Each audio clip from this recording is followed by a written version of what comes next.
अपना पेट काट काट कर जिस बेटे को शहर का सबसे बड़ा डॉक्टर बनाया, उसी ने बुढ़ापे में माँ को नौकरानी बनाकर रखा और फिर वृद्धाश्रम का फार्म थमा दिया। लेकिन माँ के एक फैसले ने बेटे की सारी हेकड़ी निकाल दी। दोस्तों, आज की कहानी उन सभी लोगों के लिए एक आईना है जो सफलता की सीढ़ी चढ़ते ही उन हाथों को झटक देते हैं जिन्होंने उन्हें चलना सिखाया था। यह कहानी है कल्याणी देवी और उनके बेटे विनय की। बनारस के एक छोटे से मोहल्ले में कल्याणी देवी का नाम हर कोई जानता था। जवानी में ही पति का साया सिर से उठ गया था और गोद में था 5 साल का बेटा विनय। कल्याणी के पास न तो कोई जमा पूंजी थी और न ही कोई बड़ा सहारा। उनके पास थी तो बस एक सिलाई मशीन और आंखों में बेटे को बड़ा अफसर बनाने का सपना।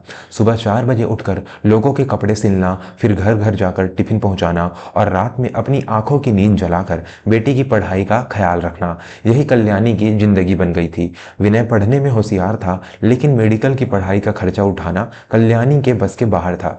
एक दिन विनय उदास होकर घर आया। उसने कहा, माँ, मेरा चयन शहर के सबसे बड़े मेडिकल कॉलेज में हो गया है, लेकिन फीस बहुत ज़्यादा है। शायद मेरी किस्मत में डॉक्टर बनना नहीं लिखा। कल्याणी ने अपनी कलाई की तरफ देखा। शादी की आखिरी निशानी सोने के 2 कंगन ही बचे थे। उसके बिना एक पल सोचे वो कंगन उतारे और बेटे के हाथ में रख दिए। उसने कहा, बेटा, ये कंगन नहीं, तेरे सुनहरे भविष्य की चाबी है। तू जा, अपनी पढ़ाई पूरी कर। तेरी माँ को गहनों का शौक नहीं, तुझे कामयाब देखने का शौक है। विनय की आंखों में आंसू आ गए। उसने माँ के पैर छुए और कसम खाई, माँ, एक दिन मैं इतना बड़ा डॉक्टर बनूंगा कि तुझे रानियों की तरह रखूंगा। तेरे पैरों में कभी धूल नहीं लगने दूंगा। समय का पहिया घुमा, कल्याणी की तपस्या रंग लाई। विनय न सिर्फ डॉक्टर बना, बल्कि शहर का एक नामची न्यूरो सर्जन बन गया। उसने वही शहर की एक बड़े घर की लड़की राधिका से शादी कर ली और हमेशा के लिए शहर में बस गया। कल्याणी को भी बनारस छोड़कर बेटे के पास आलीशान बंगले में रहने के लिए बुला लिया गया। शुरुआत के कुछ दिन तो सब ठीक रहा, लेकिन धीरे धीरे कल्याणी को महसूस होने लगा कि इस बड़े से बंगले में उसकी हैसियत घर के पुराने फर्नीचर जैसी हो गई है। राधिका को कल्याणी का रहन सहन, उसका पूजा पाठ और उसका सादा पहनावा बिल्कुल पसंद नहीं था।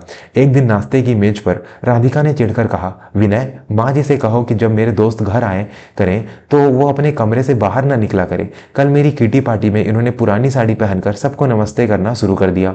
मेरी सहेलियां हंस रही थी कि इतने बड़े डॉक्टर की माँ ऐसी दिखती है।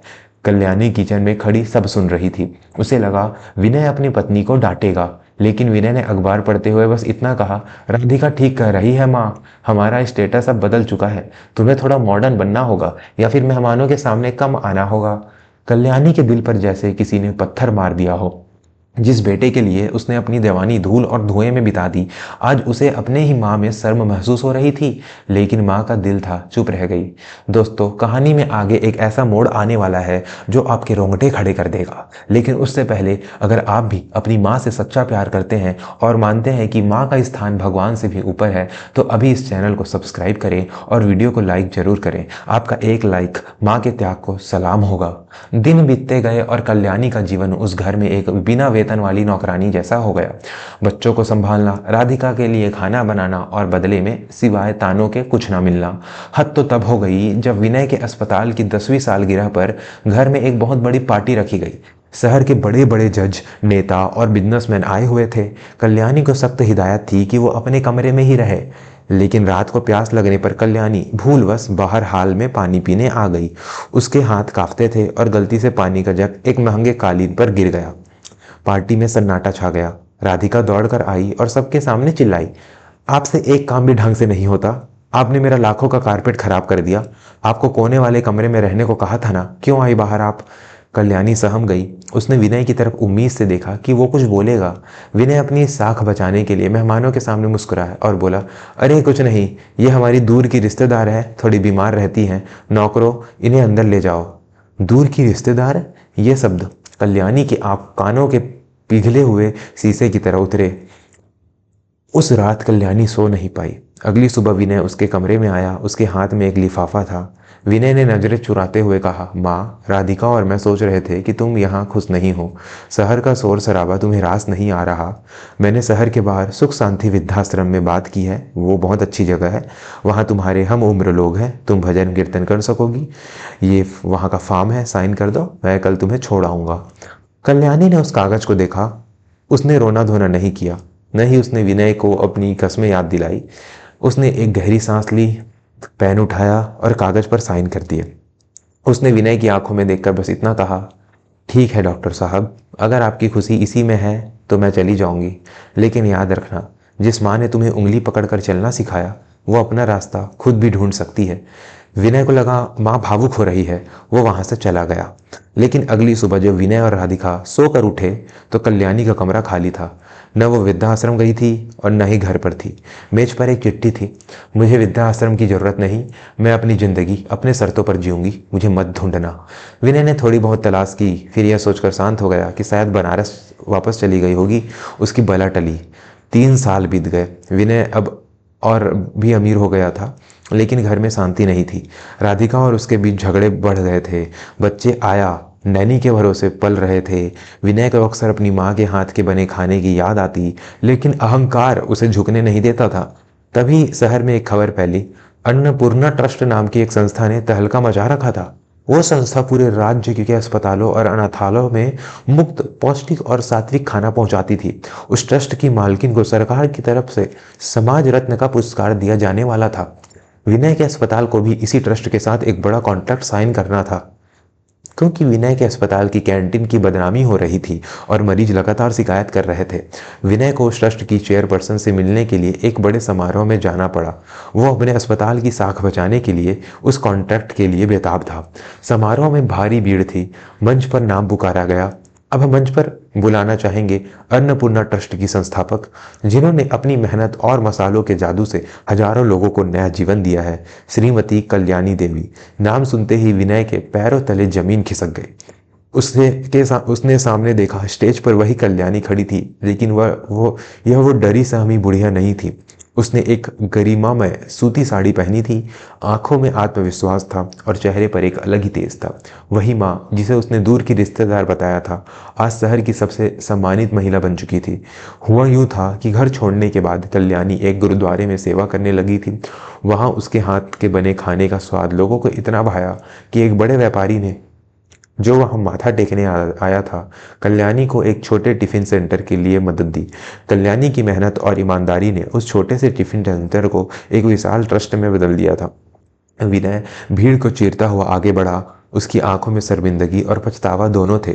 जब कल्याणी मंच से नीचे उतरी तो विनय उसके पैरों में गिर पड़ा। माँ, मुझे माफ कर दो, मैंने बहुत बड़ी गलती की, मैं अंधा हो गया था, चलो घर वापस चलो, वो घर तुम्हारे बिना नर्क बन गया है। विनय गिड़गिड़ाया। राधिका भी पीछे खड़ी सिर झुकाए खड़ी थी। वहां मौजूद मीडिया और लोग हैरान थे कि शहर का इतना बड़ा डॉक्टर इस महिला के पैरों में क्यों पड़ा है। कल्याणी ने विनय को कंधे से पकड़कर उठाया। उसकी आंखों में अब भी वही ममता थी, लेकिन साथ ही एक फौलादी दृढ़ता भी थी। उसने माइक हाथ में लिया और सबके सामने कहा, डॉक्टर साहब उठिए, ये पैर एक माँ के हैं, लेकिन ये फैसला एक स्वाभिमानी औरत का है। दोस्तों, कल्याणी ने जो जवाब दिया वो हर उस इंसान को सुनना चाहिए जो अपने माँ बाप को बोझ समझता है। लेकिन वो जवाब सुनने से पहले अगर आपको लगता है कि कल्याणी ने अपनी पहचान बनाकर सही किया तो कमेंट में जय माँ जरूर लिखें और चैनल को सब्सक्राइब करना ना भूलें। कल्याणी ने शांत स्वर में कहा, विनय, जिस दिन तुमने मुझे दूर की रिश्तेदार कहा था उसी दिन मेरा बेटा मर गया था। आज जो तुम्हारे सामने खड़ी है वो सिर्फ अन्नपूर्णा ट्रस्ट की कल्याणी देवी है। मैं तुम्हें माफ़ करती, क्योंकि एक माँ अपने बच्चे की बद्दुआ नहीं ले सकती, लेकिन मैं तुम्हारे साथ उस घर में वापस नहीं जा सकती। विनय रोते हुए बोला, माँ ऐसा मत कहो, मुझे एक मौका दो। कल्याणी ने मुस्कुराते हुए कहा, मौके किस्मत देती है बेटा, स्वाभिमान नहीं। जब मेरे पास कुछ नहीं था तब मैं तुम्हारे लिए बोझ थी। आज जब मेरे पास सब कुछ है तो तुम्हें मेरी ज़रूरत है। यह प्यार नहीं, यह व्यापार है, और मैं माँ हूँ, व्यापारी नहीं। कल्याणी ने विनय के अस्पताल में मुफ्त खाना भिजवाने के कागज़ पर साइन किए और अपनी गाड़ी में बैठकर चली गई। विनय वहीं खड़ा रह गया, अपनी सफलता, अपने पैसे और अपने अहंकार के साथ बिल्कुल अकेला। उसे समझ आ गया था कि उसने कंगन नहीं बेचे थे, उसने अपनी किस्मत बेच दी थी। कहानी की सीख, दोस्तों, माता पिता बरगद के पेड़ की तरह होते हैं। हो सकता है बुढ़ापे में वो आपको फल ना दे सके, लेकिन उनकी छाँव ही आपको जीवन की तपती धूप से बचाती है। जब आप सफल हो जाएं तो यह मत भूलिए कि आपकी सफलता की नींव में आपके माता पिता का त्याग और पसीना मिला हुआ है। उनका सम्मान करें इससे पहले कि बहुत देर हो जाए और आपके पास पछतावे के सिवा कुछ न बचे। अगर इस कहानी ने आपके दिल को छू लिया है तो अपने परिवार के साथ इसे ज़रूर शेयर करें। ऐसी ही दिल को छू लेने वाली कहानियों के लिए अभी सब्सक्राइब करें। मिलते हैं अगली वीडियो में। धन्यवाद। दोस्तों, मैं तो बहुत ही ज़्यादा भावुक हो गया इस कहानी को सुनाते हुए और मेरे आंसू निकल आए। आपके साथ भी अगर ऐसा हुआ है तो कमेंट में मुझे ज़रूर बताएं। मिलते हैं नई कहानी में।